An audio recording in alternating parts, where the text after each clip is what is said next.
여기 이제 목사님이 막 설교할 때 이렇게 설교를 안 쓰는구나. 또 하나님 하게 되면 이렇게 쓰지 않나요? 하나님, 이렇게, 하나님 번데기 이렇게 세타 쓰지 않으셔요? 이거 고마워요. 이거는 사실은 이 두 가지가 준말된 거예요. 지저스, 그죠? 예수. 이거는 크리스토스. 이가 요까지는 그 영어고요. 요거는 헬라어예요. 이렇게. 요건 뭐냐면 떼오스이거든요. 떼오스. 하나님. 그러니까 요게 이거를 영어로 하면 떼오스가 된 거죠. 이렇게. 이 떼오스가 이거 뭐냐면 신 이런 말이거든요. 신. 그러니까 그 로고스는 그 헬라어로 그리면 이게 돼요. 로고스. 이게 그러면 신학 이 말은 뭐냐면 떼오스 하나님과 로고스 이거는 이제 논리 이론 이런 말이죠. 그죠? 이 말은 뭐냐면 하나님에 대해서 논리적으로 고민을 오지게 많이 하는 것이에요. 하나님이 어떤 분이겠는가 이렇게. 그러면 신학이란 말은 뭐냐면 인간들이 신에 대해서 고민하고 논리적으로 풀어가는 것이에요. 웃기죠, 그죠? 그러니까 그 신학하게 되면 피조물이 창조주가 누굴까라고 고민을 오지게 하는 것 이거지. 건방이 하늘을 찌르는 학문이 사실은 신학이 될 수가 있는 것이에요. 여기 근데 이제 아무튼 더 봅시다. 참 보자. 여기 이제 사실 그 약간의 이 동영상을 좀 이렇게 좀 바꿨으면 좋았을 텐데 내가 그럴 만한 여유가 좀 많이 없었어요. 여기 이제 기원에 대한 얘기를 할 텐데 마치 여러분이 신학교에 처음 들어온 어떤 학생들처럼 내가 얘기를 할게요. 아시겠죠? 그런 거냐면 교수가 잘난 체를 더럽게 많이 하는 것이에요. 이게 녹음이 되는데.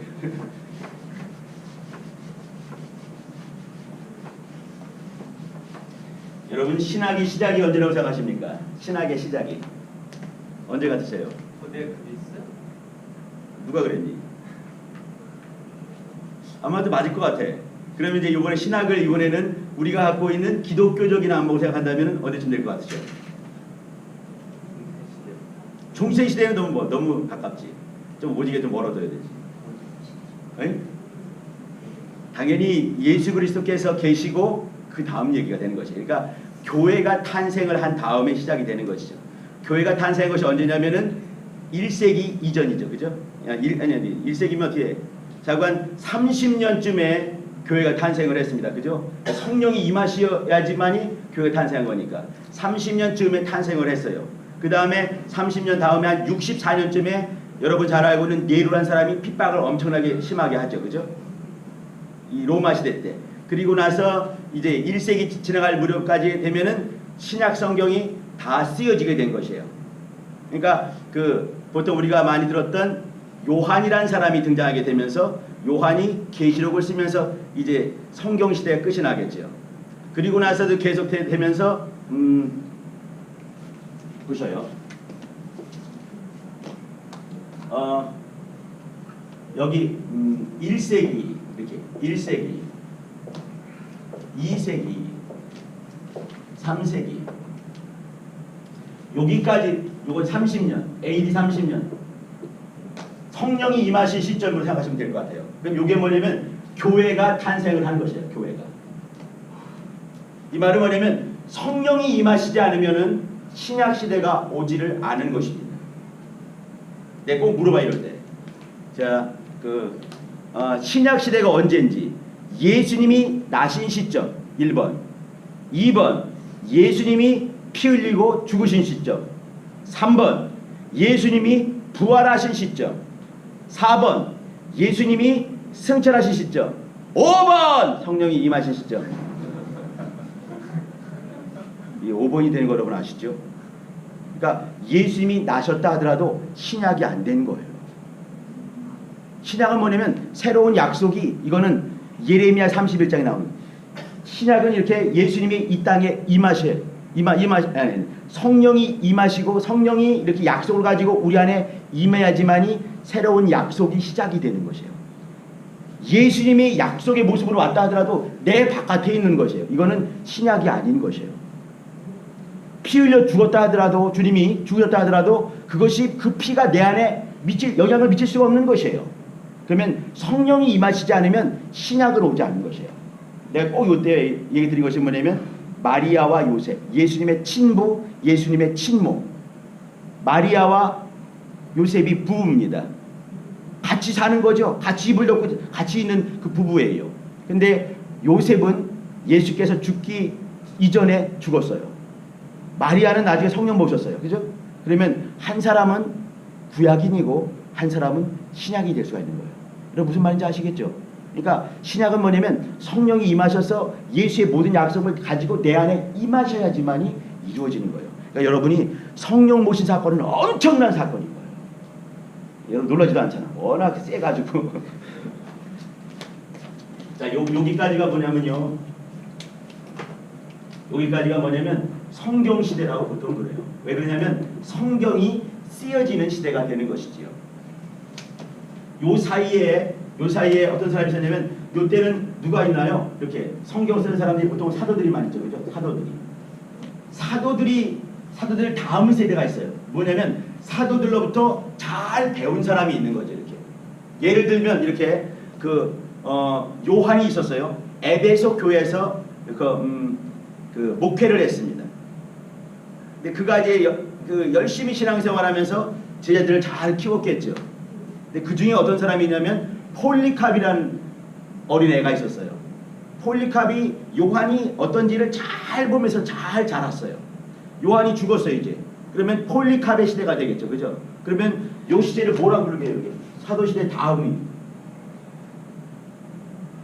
사도시대라고 불러요. 그리고 뭐라고 부르냐면 속사도라고 불러요. 속사도. 진짜예요. 속사도.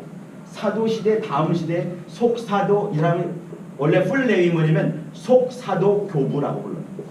이런 사람이 있는 거예요. 그러니까 뭐냐면 요한의 제자가 폴리캅이라는 사람이 있었는데 그 폴리캅이라는 사람이 있는 거예요. 폴리캅은 말이죠. 86살에 화형돼서 죽었어요. 근데 이제 그 로마 그 황제가 한마디 하겠죠. 이렇게. 너 한마디만이라도 예수를 부인하면 살려줄게. 그러니까 폴리캅 영감이 수염이 이만한 사람이 씩 웃으면서 한 유명한 말이 있는 거죠. 예수님께서 내 나이 86년 동안에 한 번도 나를 이렇게 실망시킨 일이 없는데 내가 수염이 이만해가지고 지금 이 죽기가 정말 오늘내라는데 이 마당에 내가 이 순간에 주를 부인하겠느냐. 시원하게 죽여라. 그래가지고 죽어버린 거예요. 이게 속사도 교부. 폴리캅 이런 요 사람들 다음이 뭐냐면 속사도 교부가 뭐냐면 처치 파더스 이거예요. 처치 파더스. 속사도가 뭐냐면 아포스톨로스가 뭐냐면 사도란 말이에요. 그러니까 아포스톨릭 사도적인 교부다 이 말이죠. 아포스톨릭 파더스, 처치 파더스. 근데 그 다음 세대가 뭐겠습니까? 그 다음 뭐냐면 이게 떨어지는 거예요. 속사도가 아니니까. 사도에게 직접 배웠던 교부가 아니고 직접 배운 건 다음 사람이 되기 때문에 이 사람들은 뭐냐면 교부라고 처치 파더스라고 불러요.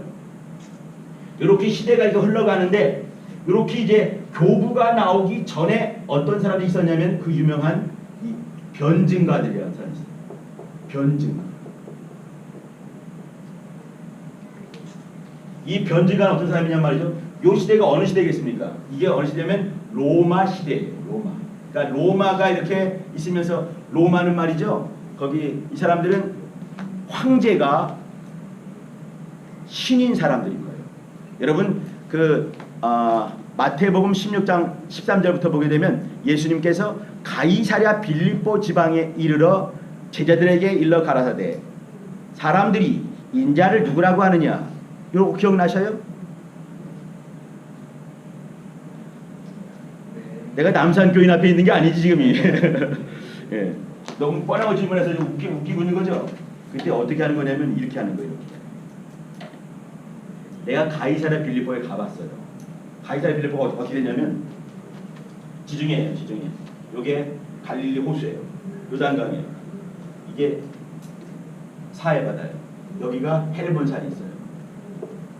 여기 정말 가이사랴라는 동네예요. 가이사랴라는 동네가 있고 여기 여기쯤에 가이사랴 빌립보라는 동네가 있어요. 그러면 요게 헬몬산은 2,850m짜리예요. 그러니까 백수보다 높은 거죠.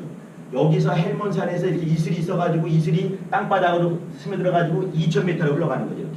그러면 아무리 여러분 삽질을 잘해도 절대로 삽질 많이 해가지고 샘물이 터질 수가 없는 거예요.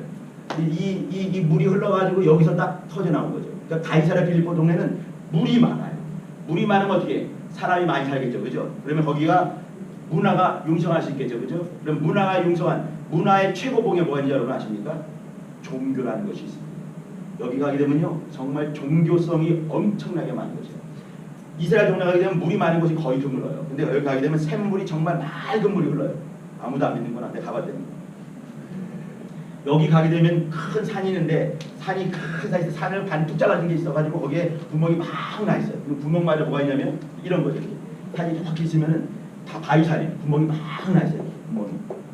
이 구멍마다 뭐가 있냐면 부처님 같은 우상들이 다 하나씩 앉아있는 거예요. 다 이렇게 앉아있는 거예요. 이것은 뭐냐면 믿는 사람들이 이거 믿는 사람들이 각자 거기다 구멍을 뚫어가지고 이런 신들을 이 전면 산 전면에 다 하나씩 다 앉혀놓은 거죠. 조금 센 데는 좀 크게 구멍이 좀 더 큰 게 있고 가난한 사람들은 조그맣게 있어요. 이렇게 쭉 있는 거예요. 주님께서 가셔가지고 이제 이렇게 이 돌 여기 가이사랴 빌립보 거기 가는 입구에 뭐가 있냐면 비석이 큰 게 있는 거예요. 그 비석에 뭐가 써있냐면 세자는 신이다 라고 하시는 거예요. 그럼 주님이 이걸 딱 잡은 내 생각 이걸 다 보시는 거예요. 제 앞에 있겠죠. 여러분 같이 이렇게 있는 거예요. 그럼 이 사람이 이게 보겠죠. 이렇게 예수님이 뭘 하시나 보겠죠. 이제 얼굴 보고 베드로, 요한, 야고보 쭉 보고 그 다음에 그걸 보는 거예요. 시자는 신이다. 그리고 뒤를 딱 보면은 큰 산이 있는데 그 산에 우상들이 막 있는 거지. 그걸 싹 보고 다시 싹 보고 사람들이 나를 누구라고 하느냐 이렇게.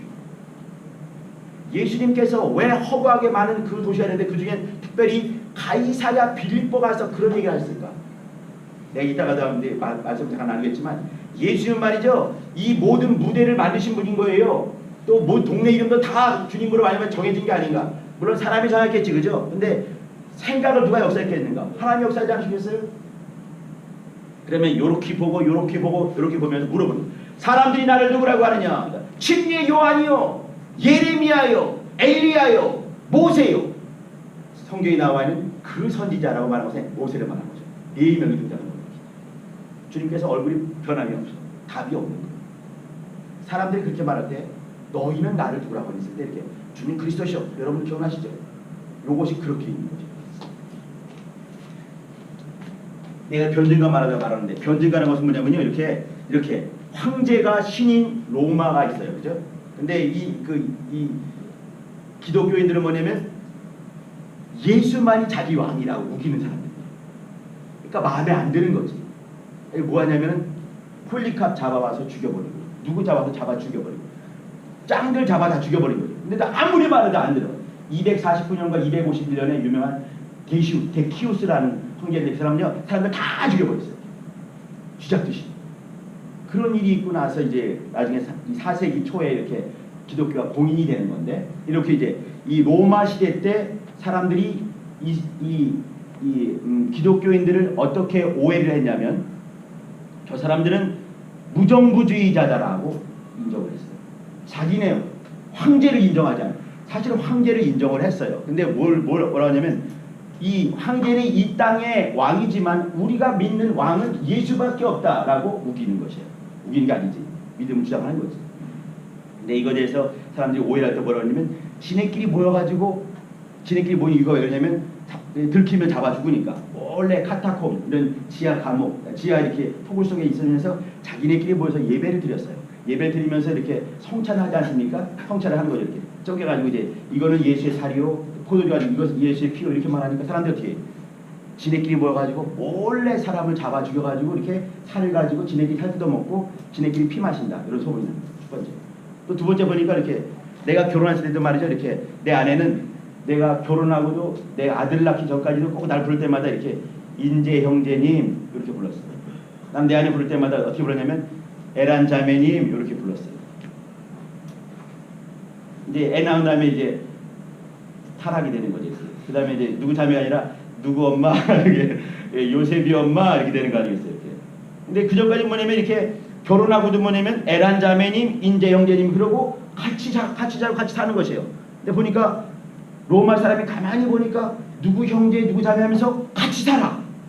얘네들은 근친상간자라고 오해를 하기 시작했어요. 살 뜯어먹고 살 피 마시고 사람 피 마시고 근친상간하고 무정부주의자고 때려 죽일 만하지. 이거 이제 전부 다 핍박을 하는 거죠. 요럴 때 이 변증가가 등장해가지고 뭐 했냐면 그것이 아니다라고 말하는 거죠.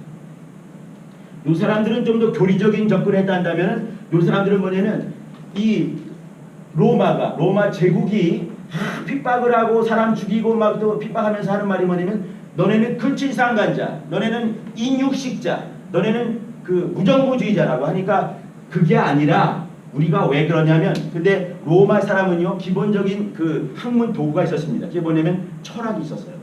그러니까 기독교 여기 이 로마의 철학을 가지고 철학적인 내용을 철학적인 언어를 가지고 철학을 그러니까 그 도구로 사용하는 거죠. 도구로 사용해서 이 변증가들이 글을 잘 변증가들은요 한마디로 말하면 철학자고 공부를 많이 한 사람들인 거예요. 이제 자기 철학적인 용어를 가지고 우리가 기독교가 어떤 종교냐 하냐면 하고 로마를 향해서 이 변증하는 글들을 썼어요. 이것이 2세기 3세기에 있는 일이에요. 요것이 처음 시작이 뭐냐면 신학의 시작이었어요. 그러면 여러분 신학의 시작은요 2세기 3세기구나 하게 되면 아는 체를 하는 것이고 그러면 신학의 시작이 왜 시작됐냐 물어보면 교회를 잘 변호하기 위해서라고 하면은 100점이 되는 것이에요. 네, 그러니까 신학의 시작은 뭐냐면은 2세기 3세기 그때 많은 외적인 그러니까 정치적인 어떤 그 핍박이 있었을 때 거기에 대해서 철학을 도구 삼아서 우리가 믿는 신앙에 대해서 이렇게 변론한 그 기능이 있는 거죠. 교회를 수호하기 위한 것이 사실은 신학의 시작이었어요. 이제 내가 좀 이따가 이제 좀 늦은 시간에 이렇게 그 현대 신학을 말할 수 있는 케이스면 좋겠는데 현대 신학은 말이죠. 그냥 학문 자체가 되고 말았습니다. 그러니까 신학이 뭐냐면 교회를 수성하는, 교회를 프로텍트하는 그런 것이 아니라 그 자체로 열심히 발전해서 교회와 전혀 관계없이도 발전하고 마는 거죠. 요거는 이따가 말할 여기 이제 교회의 어둠, 그러니까 빛된 그늘적인 부분이 되지 않겠나 생각을 하는 거예요. 여러분 여기서 이제 이 기원이 교회와의 관계에서 뭐냐면 교회를 지키기 위한 기능으로 이 신학이 시작됐다. 또 변증가라는 것은 뭐냐면 이 사람이 최초의 2세기 3세기 사람인데 최초의 신학자가 될 수 있다. 그리고 이제 교부란 사람들은 뭐냐면 여기 이 처치 파더스에서 이 아포솔이 떨어진 요 사람들은 정말 이제 신학자적인 사람들인 거예요. 교부는 뭐냐면 처치 파더스라고 합니다. 그럼 교회의 아버지가 되는 거죠, 그죠? 엘더들 같은 사람들인데 요 사람들은 감독이 되든가 지금 우리가 말하는 우리 시대의 감독이 아니에요. 그냥 일반적인 목사를 말하는 거죠. 장로, 감독, 목사, 교부 이게 같이 이름이 혼용됐고 교호됐습니다. 이런 사람들이 있는 거죠. 다음 봅시다. 드디어 이제 무속이 나온 거죠, 그죠? 이제 여러분이 드디어 상무 들을 때가 된 거죠, 이렇게.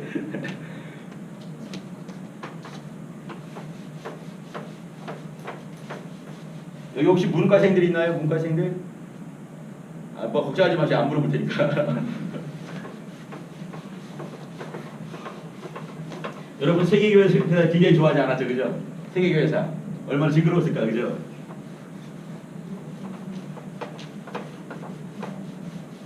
아까 여기 가이사랴 빌립보도 말이죠.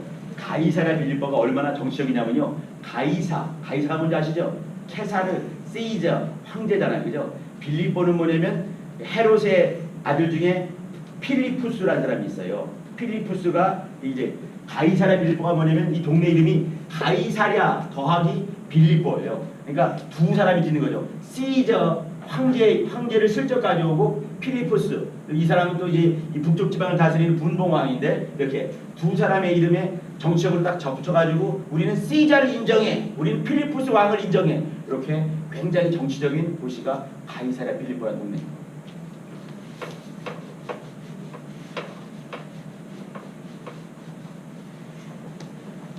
자 여기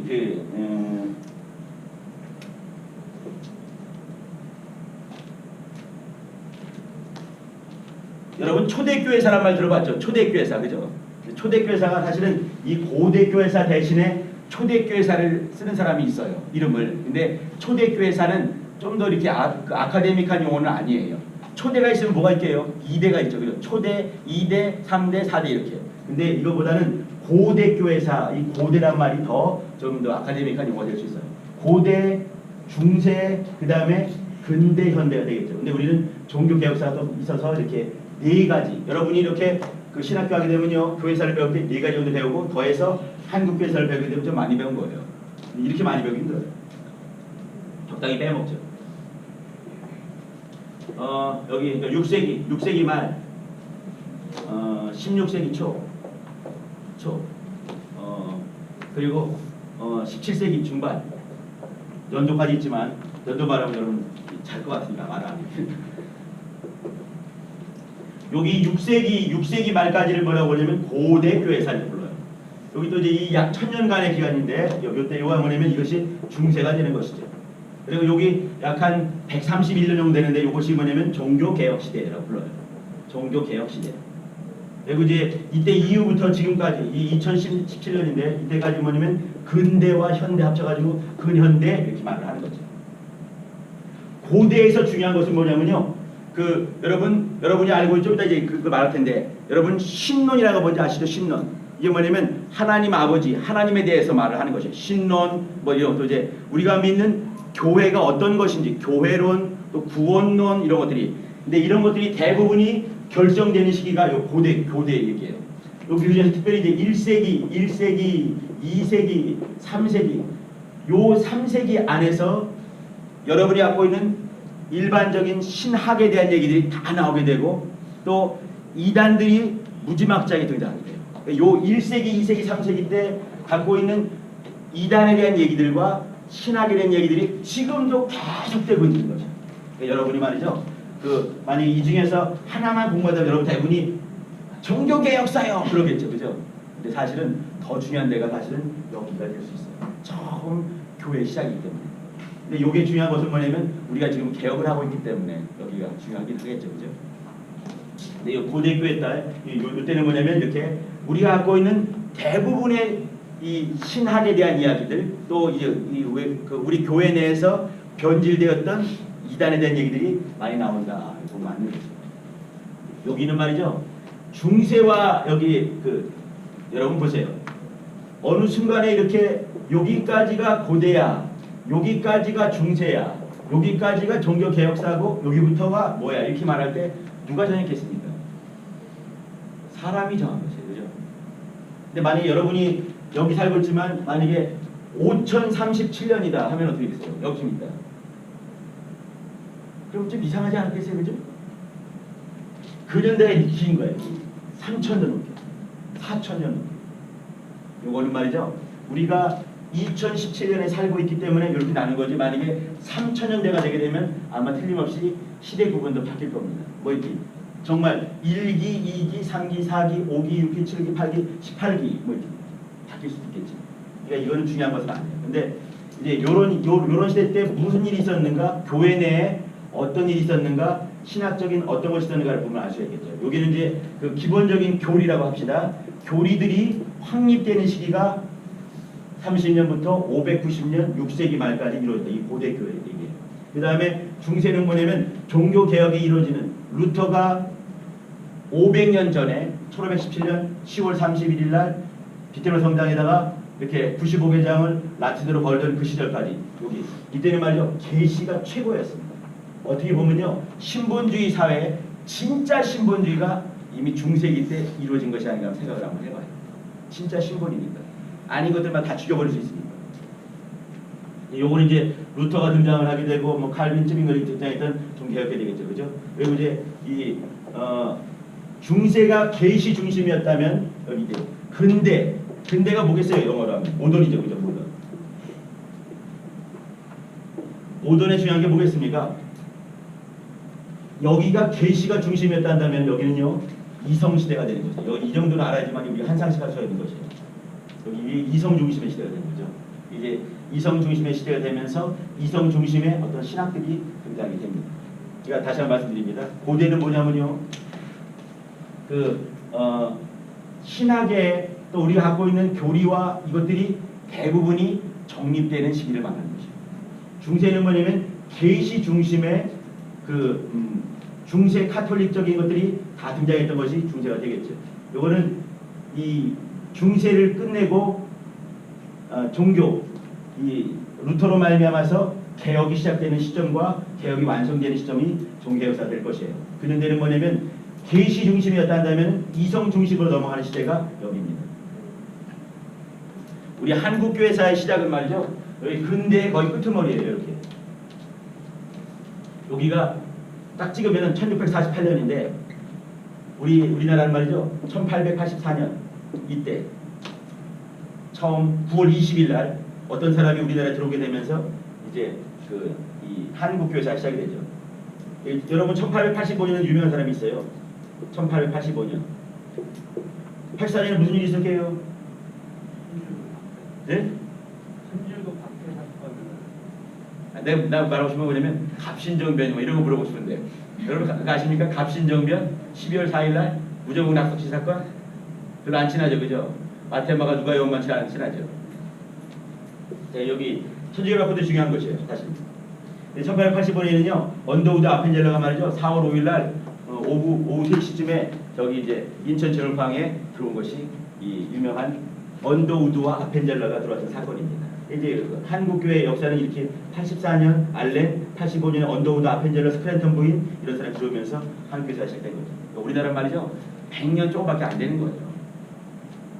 근데 이제 우리 교회는 이제 이 지경이 됐고 말았지요. 안타깝습니다. 넘어갑시다. 조금만 하고 줄 테니까 좀만 참으셔요. 여기까지만 하고 싶으실까?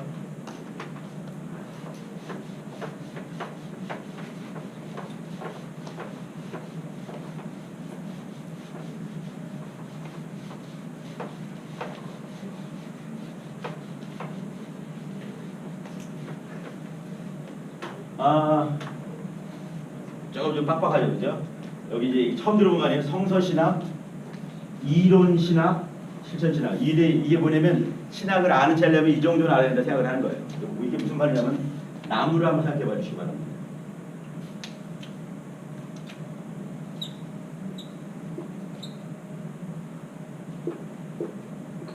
뿌리예요, 뿌리.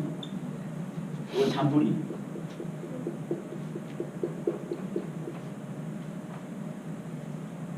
여기 열매가 하나 있어요. 열매. 이 나무를 생각하면요, 이게 뭐냐면 신학이란 말. 전체가 뭐냐면은 theology라고 하는 신학이란 말입니다. 전체가. 그러면 이것의 가장 중요한 뿌리의 것이죠. 뿌리. 이 뿌리가 뭐겠는가? 이 나무를 지탱하는 가장 중요한 것. 이것이 뭐냐면 성서신학입니다. 성서신학. 성서가 뭔지 아시죠? 성경. 이게 뭐냐면 구약신학 아니겠습니까? 성서신학. 이건요. 구약학과 신약학 두 개가 있는 거예요. 가장 중요한 거 성경을 가지고 성경을 직접 텍스트하면서 이렇게 성경을 보는 것이죠. 성서신학, 구약학과 신학학 두 가지가 있습니다. 줄기 몸통을 이루는 것들이 있어요. 이게 뭐냐면 이론신학이라는 거죠. 이론신학. 이게 가장 기본적인 거. 구약학, 신약학. 이론신학은 또 두 가지가 있어요.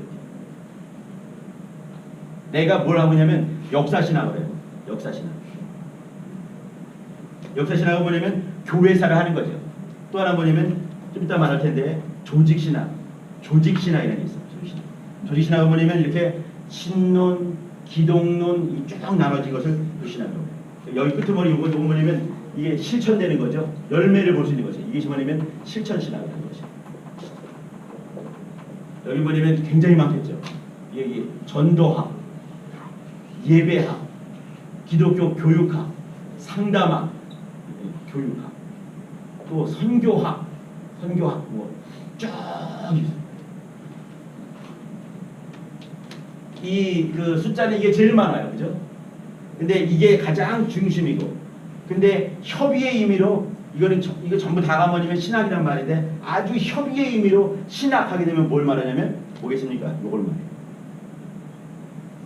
조직신학. 발음을 잘해야 돼요. 조작신학이 아니고 조진신학이 아니고 조직신학입니다. 이게 굉장히 중요한 것이죠.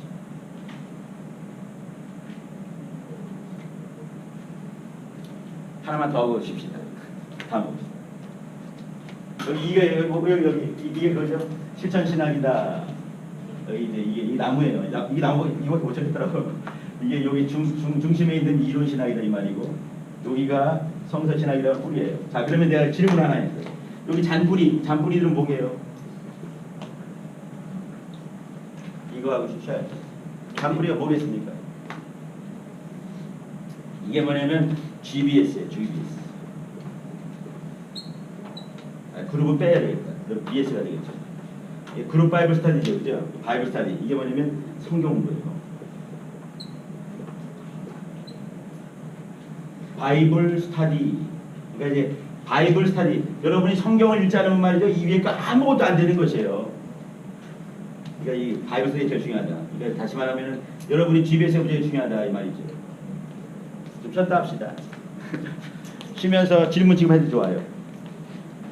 뭐냐? 신학하고 신학에서는 순결을 많이 강조하는데 순결을 많이 강조하는 순결? 네, 그게 무슨 어떤 관계가 있는 건지. 그러니까 신학하고 순결과의 관계를 신학 성경이? 신학이야 신학하고 순결. 신학과 네, 신학하고 순결하고 어떤 관련이 있는지. 종교를 믿는 이렇게 하는 사람들은 무조건 순결을 강조를 해갖고 거의 대부분. 이건 신학이란 말이 아니라 좀 종교 관계가 있다. 그러니까 이제 신학보다는 종교, 그러니까 종교인들이 순결을 많이 강조한다는 건 맞을 것 같습니다. 근데 이제 이거를 좀 더 성경적으로 말을 한다면은 이제 그 구약 시대에는 뭐냐면 이렇게 바알신 숭배할 때 음란하다 이런 표현을 많이 했어요. 기억나죠? 음란하다.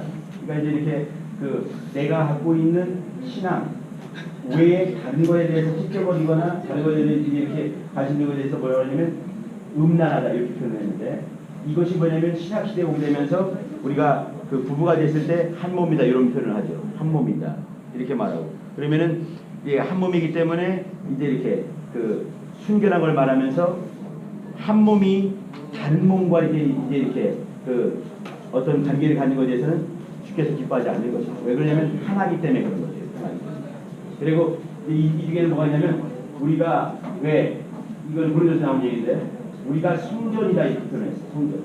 여기 성전이기 때문에 성전의 거룩성 이걸 유지할 필요가 있는데, 유지하는 것이 뭐냐면 이것은 아까 말한 것처럼 순결한 것. 그러니까 이 한 신랑과 한 신부가 하나 되는 것.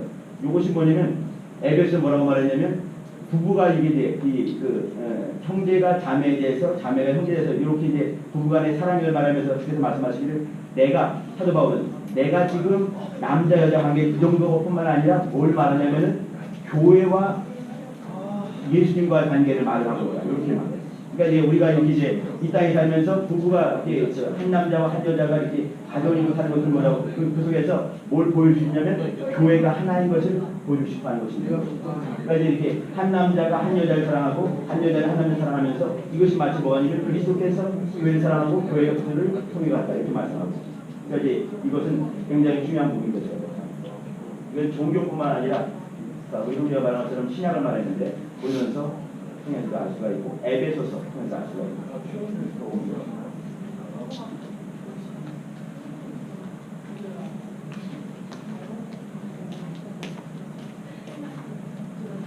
목사님, 저도 궁금한 게 있어요. 여기 보죠.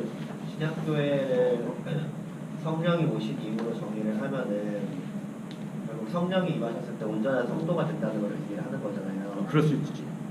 근데 이제 우리가 구원론에 대해서 얘기를 할 때는 예수님을 영접하는 것과 성령 오시는 걸 별개로 치잖아요. 그런 관점에서 본다면은 예수님 부활하신 것 다음에 신약교회로 가도 되지 않을까요? 그거는 예민한 부분이 있는데 이런 게 있는 거지. 잘 보자. 어떤 사람이 이제 이렇게 지금 시대에 예수를 믿어. 근데 어떤 사람이 예수를 딱 믿었어. 근데 예수 딱 믿고 성령을 모신 경험이 없는 거예요. 예수 딱 믿고 예수 이름이 자기 구원하는 걸 알아. 그리고 나서 돌아서 가다가 나쁜 비유지만 차에 딱 쳐서 죽었다. 그 사람 구원받아 안 받아? 받는다라고 해요. 나도 받는다고 믿어. 근데 그 사람이 예수 딱 믿고 딱 돌아서 가지고 그 상태로 10년을 똑같이 가버렸다. 그 다음에 그 사람은 죽었다. 난 그걸 확인할 수가 없는 거야. 왜 그러냐면 세상 속에 막 살면서 그 믿음을 그대로 유지할 수가 있겠는가라고 생각을 하는 거지. 그러면 성령 모시는 것은 무지하게 중요한 걸 생각하는 거야. 예수 믿으면 구원받아. 근데 세상 속에서 자기 믿음을 유지하기 위해서는 성령의 도우심과 성령의 깨닫게 하심, 역사하심 없이는 가능하겠는가? 그렇지 않다는 거지. 그러니까 이제 베드로가 그 가이사랴 빌립보 동네에서 그 유명한 고백을 해. 주는 그리스도의 살아계신 하나님 아들입니다. 근데 탁 화단 먹어 죽었다. 그때 구원 받을 것 같은 거야 나는. 근데 그가 헬라피타 가지고 나는 저는 모르는데 죽을 때는 아닌 것 같은 거지. 보편화될 수가 없는 거예요. 그러니까 구원받는 데는 예수 이름이면 좋게. 이건 확실한 거야. 근데 보증이 있으려면 성령 모시하고 안 되는 거지. 그렇기 때문에 나는 성령이 임하. 그리고 이제 신약이라는 것은 뭐냐면 신약이 내 안에 임하는 거거든. 근데 예수님이 달리셨을 때, 그때 오셨을 때, 죽으셨을 때, 그때는 아니라고. 보편될 수가 없는 거야.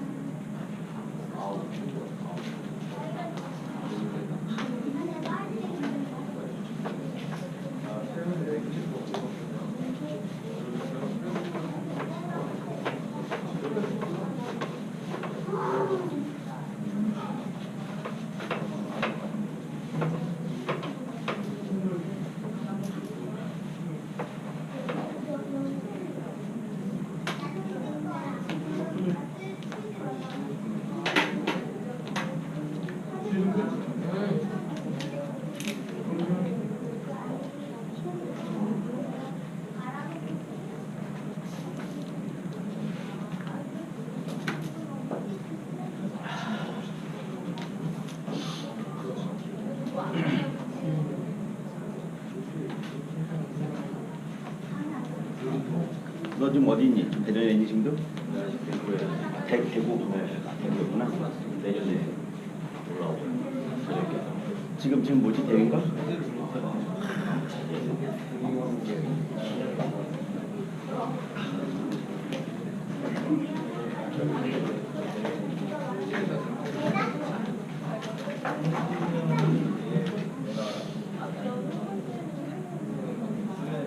자, 우리 한 번 더 쉬어야 될 것 같아요. 우리 빨리 시작하고 또 한번 쉽시다. 우리 한번 베드로후서를 한번 가봐 주세요. 베드로후서. 베드로후서.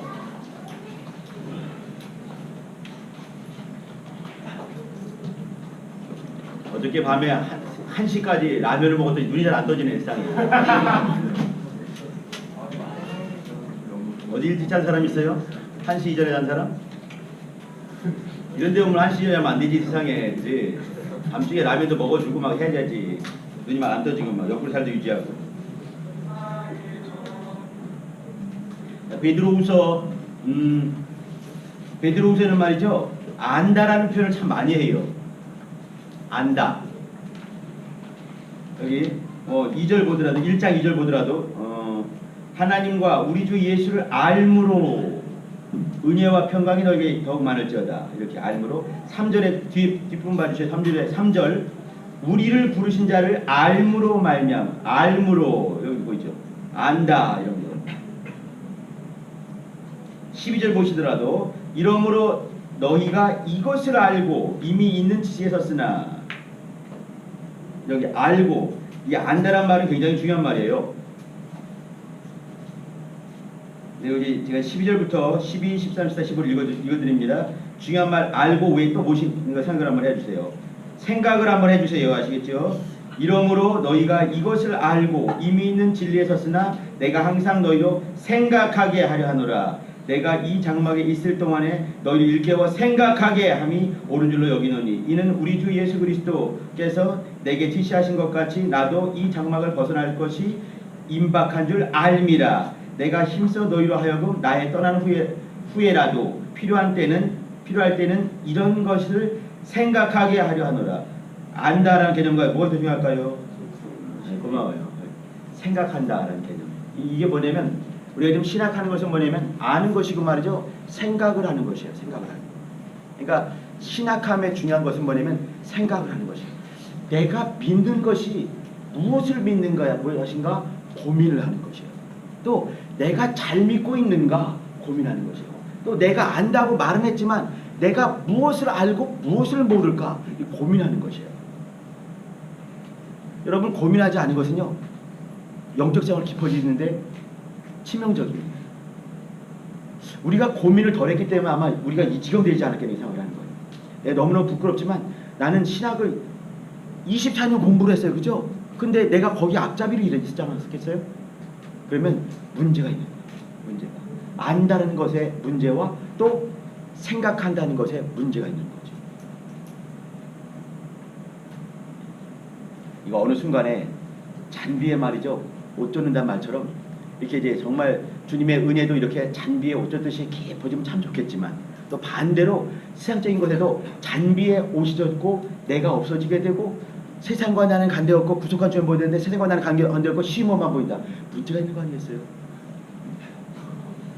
우리 정신을 차려야 되는 거지. 그러니까 무엇을 아는가? 내가 제대로 아는가? 또 늘 고민해야 되는 거지. 한번 더 봅시다. 우리 3장을 한번 가봐 주시겠어요?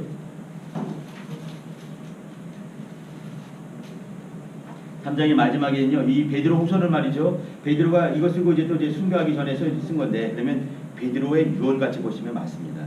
이게 안다라는 말이 말이죠. 안다.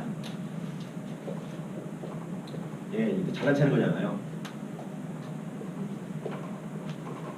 이게 뭐냐면 그노시스라는 것이에요. 여러분 그노시스 뭘 아시나요? 그노시스. 영지주의란 말 들어봤나요? 영지주의?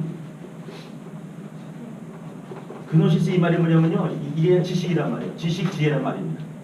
근데 여기 특별히 여기 베드로 후서에서 뭐라고 하냐면 에피 그노시스라고 있어요. 그러니까 일반적인 그노시스가 있을 때 이거에 대해서 이거는 아니다! 이렇게 말하고 싶은 거죠. 이거 뭐라고 하냐면 에피그노시스. 이것이 뭐냐면 알므로 이렇게 말했어요. 이것은 에피그노시스라는 말은 뭐냐면 어떤 본질적인 것을 깊이 아는 것을 에피그노시스 이렇게 말했어요. 그러니까 너희가 구속받은 것은 뭐냐면 근본적인 것을 깊이 알 때 구원받은 것이 아니냐라고 말하는 거죠. 그냥 이렇게 이거 없이 그노시스 일반적인 지식을 가지고 우리 사실 지식 가지고 구원받는 것도 맞습니다. 어느 정도는. 근데 그 지식이 어떤 거냐 이 말이에요. 근본적인 것, 에피그노시스 이것은 뭐냐면요. 근본, 진리의 어떤 핵심 같은 것을 깊이 하는 것을 에피그노시스 이렇게 말했어요. 사도 베드로는 그 말을 하고 있는 것이에요. 한번 보십니다. 14절이에요. 그러므로 사랑하는 자들아 너희가 이것을 바라보나니 주 앞에서 점도 없고 흠도 없이 평강 가운데서 나타나기를 힘쓰라. 중요한 말, 힘쓰란 말이에요. 17절에 삼가라. 18절에 자라가라. 난 요 말을 하고 싶은 건데 이거 어떻게 해요? 우리 안에서 이렇게 내 영혼이 하나님 앞에서 하나님 주 앞에서 여러분 이런 거 들어보죠.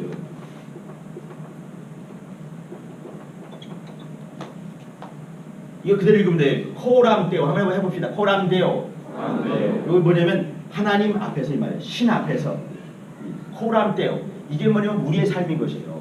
이게 뭐냐면 내가 매일같이 하다 보니 아무도 안 봐 이렇게.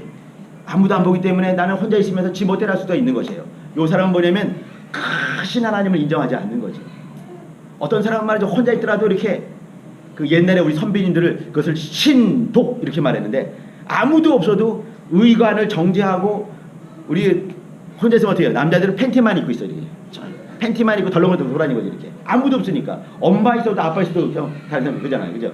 근데 이때 아마 자기가 좋아하는 여기서 여기 있다. 그러면 어떻게 해? 자기는 아마 옷 잘 입고 있을걸? 그렇지 않겠습니까? 옛날 선비들은 말이죠. 아무도 없다 하더라도 의관을 정제하고 그 갓 쓰고 앉아가지고 이 삼복도에도 앉아가지고 이렇게 하늘천 딱 이렇게 있는 거 아니겠어요? 요런 모습이 있는 거예요. 그러니까 우리는 코람데오 하나님 앞에서 사는 것이죠. 이렇게. 누가 뭐라 하지 않더라도 하나님 보시기 때문에 자기를 구별하고 이렇게. 이게 그 말이에요. 이렇게.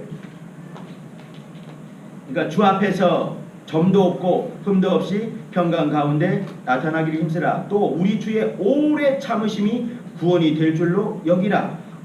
우리 사랑하는 형제 바울도 사도 베드로가 요 말을 했어요.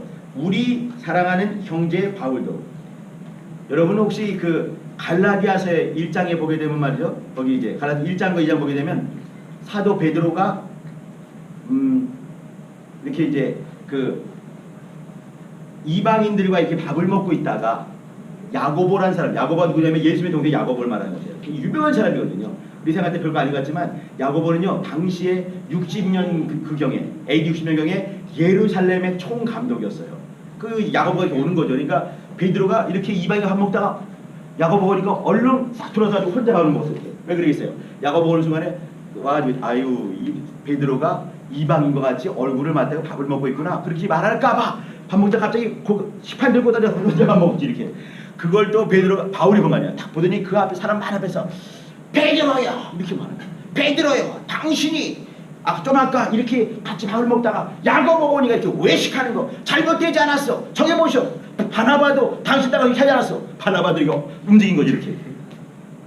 거기서 면대가지고 막 면박을 준 사람이 누구였어요? 바울이요. 바울이 싸가지가 없는 것 같아. 위아래가 없는 거지. 개혁돼서 그런가?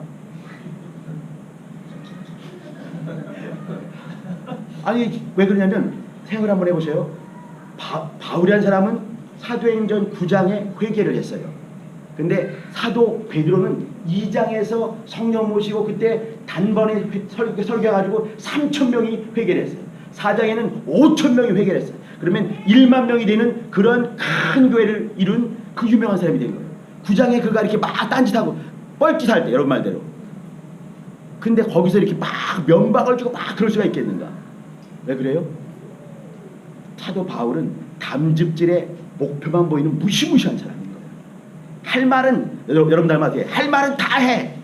발 뻗고 자는 거지 그리고 딴 사람 뭐라든지 발 뻗고 잘 수가 있는 거예요. 근데 내가 지금 하고 싶은 말은 뭐냐면 그러한 싸가지 없는 그 바울한테 그렇게 말한 거죠. 우리 사랑하는 형제 바울도 이렇게 쓴 거예요. 내 생각에는 이 베드로가 내가 전에 가끔씩 이제 이 싸가지 없는 배집사 이렇게 했는데 그 정도가 아니라 이 사람은 정말 관대한 것이에요. 옛날에 나한테 이렇게 막 면박 줘가지고 막 그냥 그 많은 사람 앞에서 막 창피 주고 당신 때문에 바나바까지 외식을 하지 않소 이렇게 했을 때 그거를 난 3,000년 전에 안 잊어버릴 것 같은 거야. 그 많은 사람 앞에서 나에게 면박을 주고 왕창피 당하게 했다. 근데 베드로는 그게 아닌 거예요. 너무 관대한 사람이에요. 이 무지렁이 갈릴리의 어부 정도가 아니라 그는 정말 하나님 쓰실 만한 그런 관대함이 있는 것이죠. 여러분 이런 관대함이 있어야 되는 것이에요. 남자가 요만하면 어떻게 밴댕이밖에 안 되는 거지. 관대하시기 바랍니다. 우리 사랑하는 형제 바울도 그 많은 지혜대로 너희에게 이같이 썼고 또 그 모든 편지에도 이 뭐냐면 사도 바울의 서신을 말하는 것이에요. 그 모든 편지에도 이런 일에 관하여 말하였으되 그 중에 알기 어려운 것이 더러 있으니 이 말은 뭐냐면 사도 베드로는 그것을 다 읽어본 거예요. 바울의 편지를 다 읽어보면서 그 영감을 아는 거죠. 여기 이렇게 그 중에 알기 어려운 것이 더러 있으니 무식한 자들이 굳세지 자들과 굳세지 못한 자들이 다른 성경과 같이 그것도 억지로 풀다가 스스로 멸망에 이르렀다. 요 얘기는 뭐냐면요. 다른 성경은 뭘 말하냐면 구약 성경을 말하는 거죠. 그리고 요 사도 이 바울의 서신을 이때 이 베드로는 다른 성경같이 그것도 풀다가 억지로 풀다가 멸망했다. 이 말은 뭐냐면 사도 바울의 서신 베드로가 살아있던 이 시점에도 이 바울의 서신을 성경으로 인정하고 있는 거예요. 이거는 엄청난 영감이고 이 사도 이 베드로의 이 그릇의 크기가 얼마나 큰지를 알 수가 있는 거죠. 그리고 나서 17절 보셔요. 그러므로 사랑하는 자들아 너희가 이것을 미리 알았은즉 또 안다 말이죠. 에피그노시스 말하는 것이에요. 무법한 자들의 미혹에 이끌려 너희 굳센 데서 떨어질까 삼가라. 아까 힘쓰라 삼가라. 맞죠? 18절 합독합니다. 시작. 오직 우리 주 곧 구주 예수 그리스도의 은혜와 저를 아는 지식에서 자라가라. 여기는 뭐냐면 자라가라. 요 세 가지. 이것이 뭐냐면 신학하는 의미입니다. 이 평강 가운데 나타나기 힘쓰는 거, 힘쓰는 거, 삼가는 거, 자라가는 거. 이것이 신학함의 의의가 될 수 있겠다 생각하는 거죠. 우리 형제들 이제 신학은 말이죠. 아까 말한 것처럼 교회를 교회되게 하기 위해서 잘 준비되는 것이 신학한다는 것입니다. 신학함에 대해서 무서우면 안 돼요. 그리고 이제 꼭 신학교를 안 가더라도 말이죠. 신학을 할 수 있는 거죠. 예를 들어 보세요. 마태, 마가, 누가, 요한이 있습니다. 이렇게 복음서가 4개가 있어요. 이렇게. 그러면 마태는 뭐냐면 예수님을 왕 되심을 보면서 깊이 들어간 거죠. 마가는요 예수님의 종 되심을 보고 들어간 것이에요. 누가는 예수님의 참 사람됨을 가지고 한 거죠. 요한은 예수님이 하나님의 아들이신 걸 가지고 이렇게. 이 말은 뭐냐면 똑같은 예수님을 이렇게 보면서 어떤 사람은 이렇게 예수님을 왕으로, 예수님을 종으로, 예수님을 참 사람으로, 예수님을 또 하나님의 아들로 이렇게 본 것이에요. 이것은 신학적인 관들이 있는 것이에요. 아마 자매들 중에 어떤 사람은 어떻게 해요? 예수님은 참 사랑이셔. 다 그러죠. 어떤 형제는 예수님은 능력 많으신 분 이렇게 있어요. 그럼 그게 틀렸는가? 그게 아닌 거죠. 그죠? 관점이 있는 거예요. 관점. 이 관점의 차이가 뭐냐면 신학의 차이가 될 수가 있는 겁니다. 그러면요. 사람이 4명 있으면 4명의 신학이 있을 수가 있는 것이에요. 근데 이것이 어떤 것이 옳다 그러다 말할 수 없는 것이에요. 각자 관이 틀리기 때문에. 자, 예, 여기 이 얘기를 하고 우리 같이 다음 봅시다. 자, 지금 이제 방법적인 얘기들 할 테니까 요 정도 하기는 이건요. 제가 조직 신학적인 체계를 말씀드릴 것이고요. 그거를 성부, 성자, 성령의 틀로 제가 설명을 하겠습니다.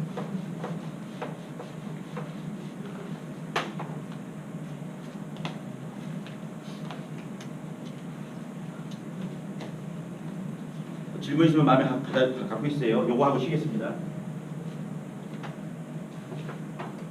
성부가 계셔요. 하나님 아버지. 옛날에 나는 말이죠. 아빠 이런 말을 난 쓰질 않았어요. 아빠란 말이 뭔지도 몰랐어요. 조그만 때. 시골 살 때는 이렇게 우리 그때 사투리일지 모르겠는데 이렇게 할아버지 이렇게 불렀어요. 아버지가 아니라 나는 아빠란 말을 사용한 적이 없어요. 우리 아들내미는 아빠라고 하대. 군대 갔다 오는데 나한테 아빠! 이러지 말아요. 좀 이상해 나는. 근데 내 아내는 50이 넘은 아줌마인데 우리 장인어른한테 아빠! 이렇게 부르더라고. 저 여인 좀 이상하다. 나는 아무래도 이상한데. 나는 어릴 때 이렇게 아버지 이렇게 불렀어요. 근데 가끔씩 이렇게 할 때만 이제 하나님 아버지 이렇게 말할 때가 많은 것 같아요. 하나님 아버지! 근데 어떤 목사님이 그러세요. 하나님 아버지라고 해주십시오. 이렇게 하나님 아버지라고 한다. 아부지라고 한다고. 근데 아버지가 맞는 것 같아 나는. 성부 이거 아니잖아요, 그죠? 네, 성부 하나님 아버지, 하나님 아버지. 그 다음에 성자가 계셔요. 성자. 그런 것 같다.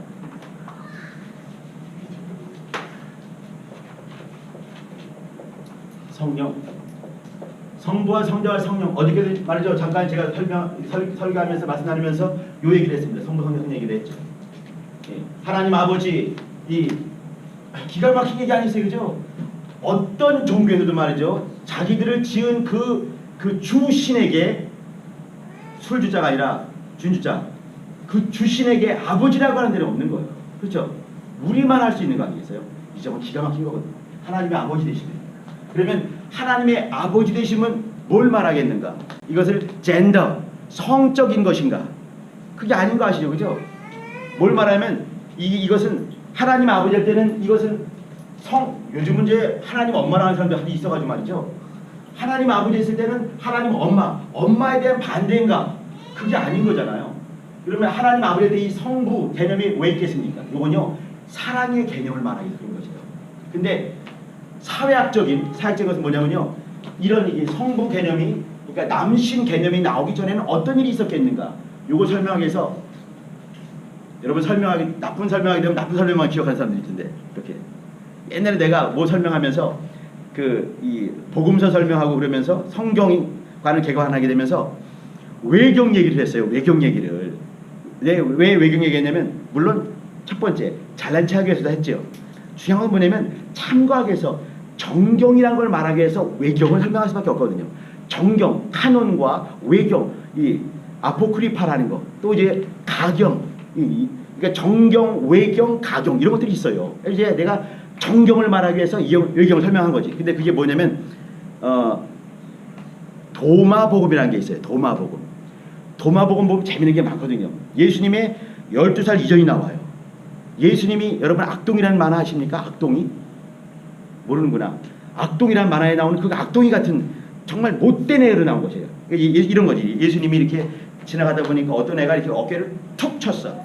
조그만 애들도 여긴 내 나와바리야 툭 치고 못 오게 하는 거 있잖아. 이렇게 예수님이 가는데 조그만 애기 예수님이 하다니까 툭 쳐가지고 오지마 이렇게 한 거죠. 예수님이 뚜껑 자빠졌어요. 이렇게 애기가 그 다음에 한마디 했지. 너는 다시는 너네 집에 돌아가지 못할 것이다. 이렇게 말을 해버렸어. 그러니까 툭 쏠려 죽어버린 거지. 옆에 다른 씨가 보는 거지. 어머, 요셉 아들이 이상하니까 떨어져. 바로 가가지고 요셉한테, 요셉이야, 당신 아들이 이렇게 말하니까 쓰러져 죽지 않았냐고 막 그래버려. 그래 정말 죽어있는 거야 이렇게. 예수님한테 한마디 하면 요셉이, 예수야 너 왜 그랬니? 그러니까 가만히 있으면서 일어나라. 벌떡 일어나는 거지. 이런 게 써있는 거야. 이런 게. 어머, 순간에 어머, 이게 도마뱀 뒷다 재밌구나. 그게 아니라 이런 외경들이 있는 거예요. 근데 이걸 설명했더니까 이거 가지고 어떤 사람이 얘기를 해가지고 어떤 사람이 시험 들어가지고, 여러분 그러지 말길 바랍니다. 내가 뭔 말을 잘못했냐. 사회학적인 얘기. 성부에 대한 사회학적인 얘기를 이렇게 말합니다. 이게 옛날에 말이죠. 신전이 생겨서 신전이 거꾸로 말한 것처럼. 그러면 이제 신전에 온 거죠. 사람이 왔어. 이거는요, 옛날, 그러니까 기원 전에 이 구약 시대 신전을 말하는 것이에요. 그러면 이 사람이 재물을 갖고 옵니다. 재물을 갖고 왔어요. 그럼 이제 재물을 가지고 와서 여기 이제 제사장이가 와서 재물을 딱 놓고, 그리고 이제 그 제사를 드리는 거죠. 제사를 때 이 방들이 숱하만 있는 거예요. 방들이 쭉. 여기 제사장들은 대부분 여자들이 많이 있었어요. 여기 신들이 여사제들이 쭉 한 방씩 있습니다. 조시라는 얘기를 하고 있는 거죠. 이제 하지 말까 하는 것이 있다가 남신 말하면서. 그럼 이 사람이 재물을 갖다 놓고 그 다음에 이제 신께 제사를 드리는 것이에요. 그러면 이 사람이 올 때 대부분이 남자가 갖고 오게 돼 있어요. 항상 와가지고 여기 이제 재물을 놓고 그 다음에 이 방에 그러면 2번 방으로 들어가시오. 그럼 여기 하재가 있는 거죠. 뻘고 여기서 하룻밤을 지내는 거죠. 그리고 나가는 거죠. 마치 그러니까 이게 그 집창촌이 있는 것과 똑같은 모습이 이게 있는 것이죠. 그러니까 그들이 제사를 드리는 것은 음란하다 이렇게 말했죠, 그죠? 근데 음란하고 진짜로 음란한 거였어요. 그러니까 옛날 신은 대부분이 이렇게 여사제가 있고 여신들이 있고, 여러분 아르테미스 신 알죠? 아데미 신은요 이렇게 상이 있는데 상이 있고 이 앞에 전면이 전부 다 이렇게 그 가슴들 여자 유방들이 쫙 있어요. 이렇게 두 개가 아니라 수십 개가. 왜 그러냐면 가산을 상징하는 것이에요. 이렇게 굉장히 성적이고 음란한 것이 이 당시의 모습이었습니다. 이렇게 제가 드렸다니까요. 그러니까 여신이 대부분이었어요. 이거에 대해서 우리 하나님을 아버지라고 표현했다고 그 어줍지 않은 그 신학자들이 그렇게 말하는 거죠. 내가 지금 말하는 것은 뭐냐면 이것이 아니다라고 말하는 것이에요. 요것이 아니다라고 말을 하는 것이에요. 아시겠어요? 그러니까 성부라는 개념이 사회학적인 개념이 아니고 또 어떤 남자와 여자 관계가 아니라 이 성부라는 개념은 뭐냐면 사랑의 관계다. 그분이 우리 아버지다. 이 말은 뭐냐면 그분이 우리 사랑하신다라는 개념으로 말했다는 얘기예요. 자매들 무슨 말 알겠어요? 좋아요.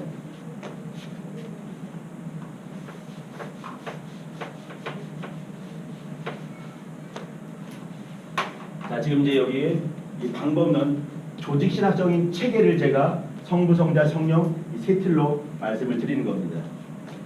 여러분이 이 그림을 딱 암기하고 참 좋아요. 근데 암기하는 거 어렵지 않아요. 성부, 성자, 성령을 알잖아요, 그죠? 그러면 성부의 최고의 하신 액션, 하신 일의 최고를 뭐겠습니까? 창조예요.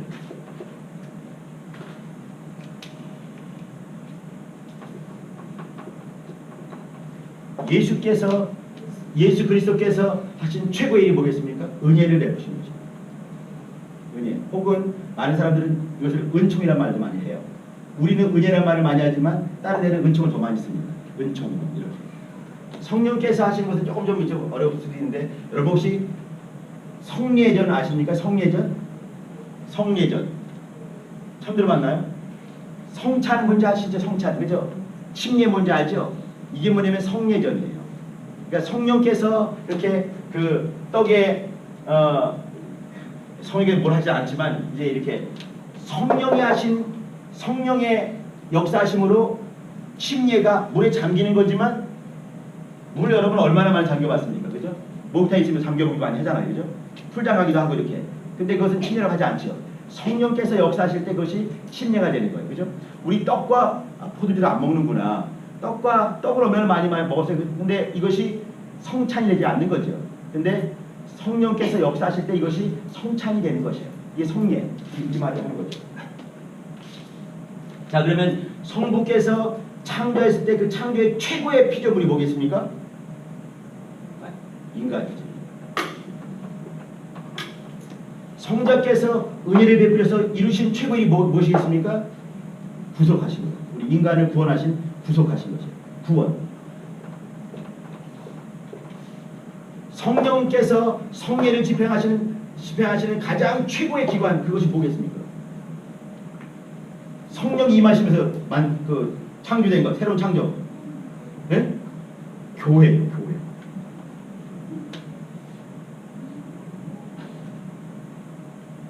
이게 론자를 붙여보겠습니다. 이게 뭐냐면 성부론, 신론이 되는 것이에요.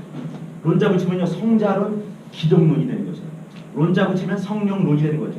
이게 론자 붙이면 창조론, 은혜론, 은총론, 성례론, 인간론, 구원론, 구속론, 또 교회론이 되는 거죠. 이게 뭐냐면 도대체 저희 책에 여기에 끼어있지 않은 이 앞에 것이 하나 있어요. 이게 뭐냐면 이 모든 것들이 어디 담겨 있나요? 성경에 있어요. 성경. 이거를 다시 말하면 계시라고 불러요. 그죠? 이게 성경론, 계시론이 되는 것이죠. 이 모든 일이 다 이뤘을 때 마지막, 역사의 마지막에 뭐가 있나요? 종말이 있는 거죠. 그죠? 종말론이 되는 거죠. 이게 조직신학적인 일반적인 틀이 되는 거죠. 여러분이 말이죠, 이렇게 조직신학이 말하면 이게 다 있는 거죠. 이게 지금 내가 11가지 써드렸는데 사실 한 가지가 이 중에 없는 한 가지가 있어요. 이걸 한번 발견해 보셔요. 여러분이 배운 많은 것들이 있는데 이 중에 여기서 끼지 않은 것이죠. 끼지 않은 것이. 성경, 계시론, 그죠? 성경론, 계시론부터 종말론까지 여기 다 담겨 있는데 없는 것이 있는 거죠. 빠져버린 게 뭐가 있을까요? 중요한 것이 빠졌지. 고민해 보시죠. 물 먹고.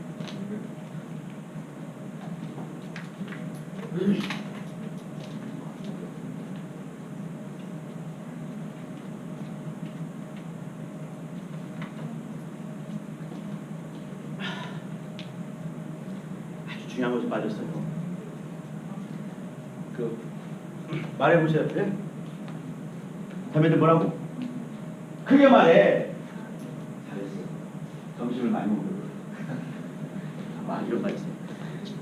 베레아가 이건 베레아를 말하는 게 아니에요. 마기론, 귀신론 이건요 필요한 것이에요. 그 베레아에만 있는 것이 아니라 다 있는 것이에요. 근데 강조점을 주지 못하고 있는 거죠. 근데 이 베레아가 사실 말이죠. 내가 요즘에는 그분이 내가 5개월 전까지 내가 그분을 내가 얼마나 사랑했는데 내 삶의 목적이 그분이었었는데 세상에 그분이 이렇게 만들었어 나를. 근데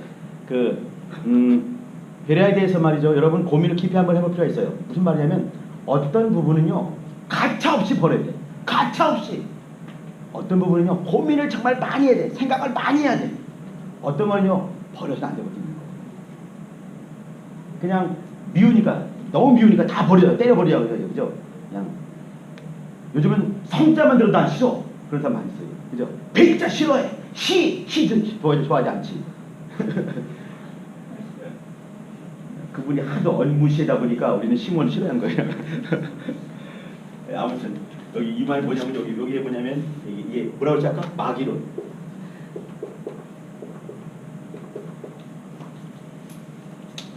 사실 이제 이 안에서 웬만한 것들은 요 안에서 말들을 합니다. 창조론 안에서 이렇게 이제 천사에 대한 천재 얘기도 하고 이렇게 해요. 그러나 이것도 이제 새롭게 이제 마기론 혹은 이제 귀신론 이것도 사실 이 안에 특별히 터잡고 있지 못하지만 이거 강조점이 있을 필요가 있는 것이죠. 우리가 이제 이렇게 신학을 한다라는 개념을 말이죠. 이런 것들을 꼼꼼히 보는 것이에요. 성부론에 대해서 아까 이제 이것이 남성 개념이 아니라는 말을 좀 했었는데 이런 것들을 또 이제 창조에 대해서도 말이죠. 창조라는 것이 뭐라고 어떻게 생각하십니까, 여러분? 여기 내가 말이죠. 여기 그 히브리 말 가지고 창세기도 한번 풀 수도 있을 텐데 이 말이 뭐냐면 하나님은 이렇게 창세기 1장을 한번 가봐 주세요. 여러분 성경이 별로 안 좋은 거지? 내가 내 성경을 자랑을 해야지. 내가 오늘 자랑질 하려고 작정해본 거야. 내 성경이요. 우리 애들은 내 성경 보면 굉장히 이상하게 목사님 성경은 뭐가 이렇게 한 14권 찍은 것 같은 이렇게 목사님 성경은 되게 비싼 거죠. 되게 비싼 거지. 너 몇 살이니? 너보다 이게 너 몇 살이냐? 너보다 이게 나이 훨씬 많아. 나 그럴 때 성경이 이 나이가 꽤 된 거예요. 너 그럼 몇 살이니? 몇 년생이니? 이건 91년생이야. 91년 1월 달이고. 너는 볼 때 성경 분량 불렀대. 근데 이 성경이 뭐냐? 이런 게 별로 안 좋은 거예요. 이게 뭐냐면 이렇게 돼 있어. 여러분 보세요. 성경에 보게 되면 여기 이게 본문이고요. 이게 본문이고 이 본문들 그죠?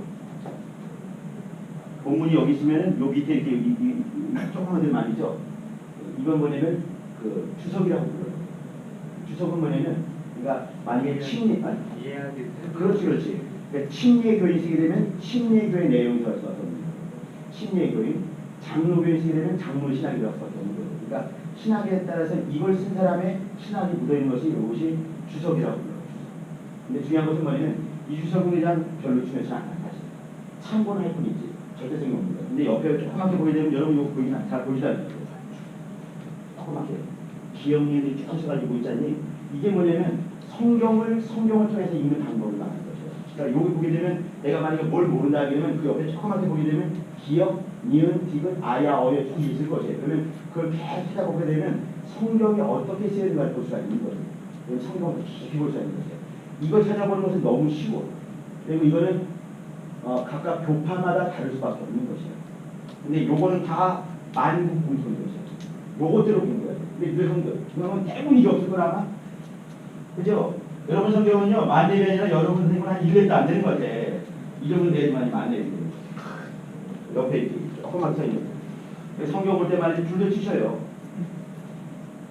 그리고 이제 꼼꼼히 공부도 많이 하고, 코도 많이 가고. 그리고 이제 성경 여러분 하나만 있는 거 아니잖아. 그죠? 수식권 있지 않나요? 수식권 없어? 이 어떤 거는 줄 아시는 것도 있겠지만, 줄 치는 거, 스타디 바이블 필요합니다. 스타디 바이블 아시죠? 이렇게. 그렇게 되면 이렇게 요한복음하게 되는 써있는 거잖아요. 앞에 여기 스타디 쭉 돼 있는 거. 이게 스타디 바이블. 그러면 깊이 뭐 이렇게 어떤 카멘타리 안 보더라도 요거만 봐도 이것이 요한복음의 어떤 배경들, 뭐 책명이 뭐냐, 문학 양식이 뭐냐, 그 저술 연대, 뭐 저술 장소, 저자가 염두에 독자 이런 것도 보게 되면 도움이 되는 것이죠. 그러니까 스타디 바이블이 좋아요. 그러니까 한 권에 이렇게 뚱뚱한 10,000원짜리 아니더라도 조그만 거라도 있을 수가 있어요. 이거 뭐냐면 나는 어디에 몇 장 몇 절까지 외우도 많이 있어요. 근데 그렇지 않고 어디쯤 가면은 여기쯤에 있다. 요걸 못 해요. 딴 거 좀 내가 못 찾아. 요거 좀 내가 찾는 거죠. 이해스러워요.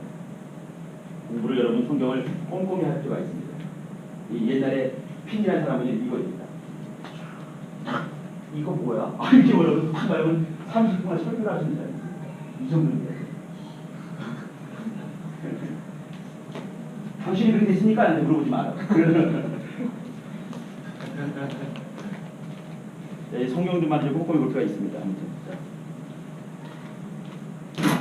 네, 뭐다 말했죠? 아, 창조 아니고 이러지. 창세기 1장.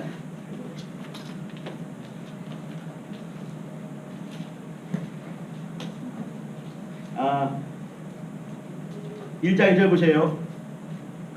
태초의 말씀이 태초에 하나님이 천지를 창조하시니라 이렇게 했어요. 그죠? 이게 무슨 말이냐면 여러분 앞을 봐주세요. 다른 책 하니까 이게 베레시트 바라 엘로힘 에타샤마니 베이트 하르트 이 말이에요. 이게 뭐냐면 베레시트 in the beginning 이 말이에요. 태초에 바라 이게 아니라 이것이 뭐냐면 무에서 유를 창조할 때 바라라는 말이에요. 히브리 말 바라.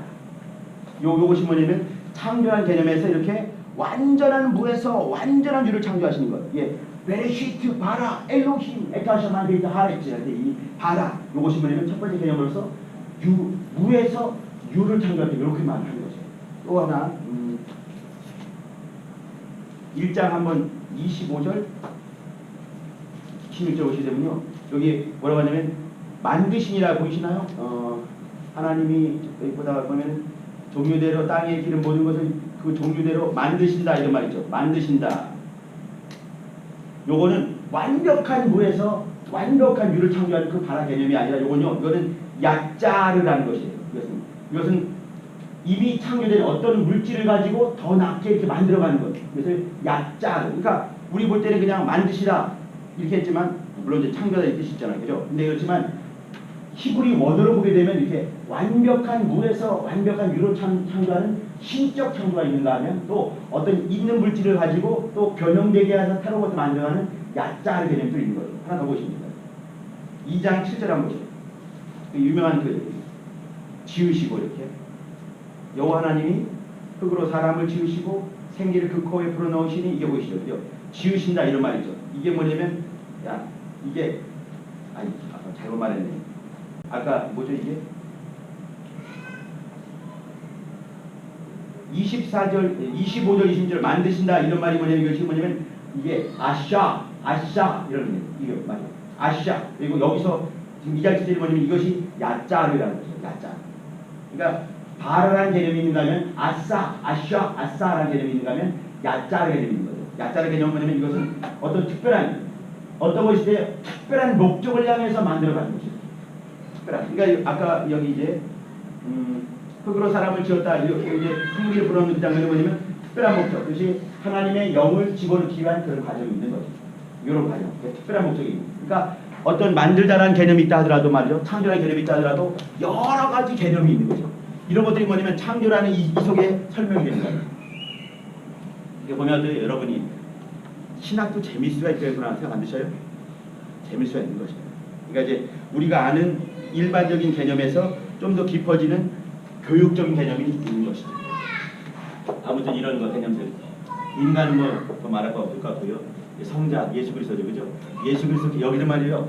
예수님의 그 이 이름에 대해서, 예수님의 사역에 대해서 이렇게 예수님이 하시는 그 일들, 예수님의 존재, 예수님의 어떤 그 지위, 예수님의 사역 꼼꼼히 쪼개가지고 말할 수가 있는 것이죠.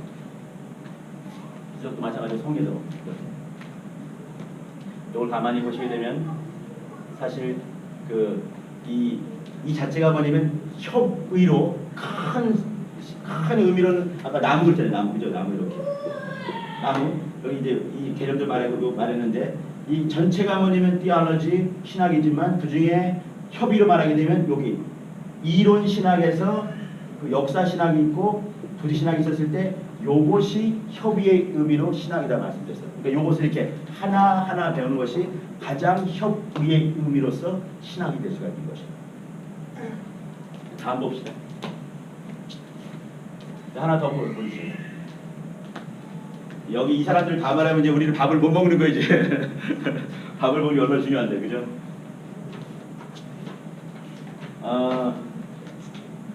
요 사람 보세요. 여기 바울은 말이에요. 머리카락이 별로 없습니다. 진짜요. 여기 머리카락이 별로 없는.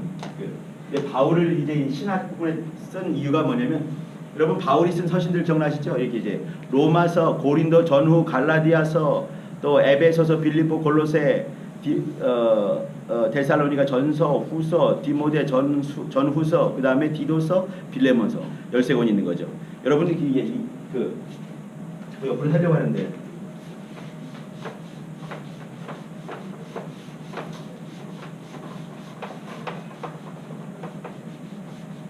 난 전에 그 궁금했던 것이 뭐냐면 왜 마태, 마가, 누가, 요한, 사도행전 그리고 로마서, 고린도, 전후,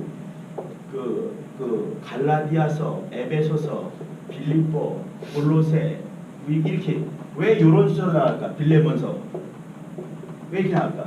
여러분 고민 안 해보셨어요? 왜 마태, 마가, 누가, 요한 이런 순서일까? 이게 다 이유가 있는 거예요. 설명 다 할 수가 있는 거예요. 요한 다음에 왜 행전이 나올까? 행전 다음에 왜 로마서, 고린도 전후, 갈라디아서가 나올까? 에베소, 빌립보, 골로새 왜 이렇게 나올까? 다 이유가 있는 거예요. 그냥 쓴 것이 아닌 거예요. 맨 마지막에 계시록이 나오잖아요. 그죠? 왜 이것이 꼴찌가 되고 이것이 왜 마태가 왜 1등이 될 수밖에 없는가? 마찬가지로 구약도 마찬가지고 다 이유가 있는 거예요.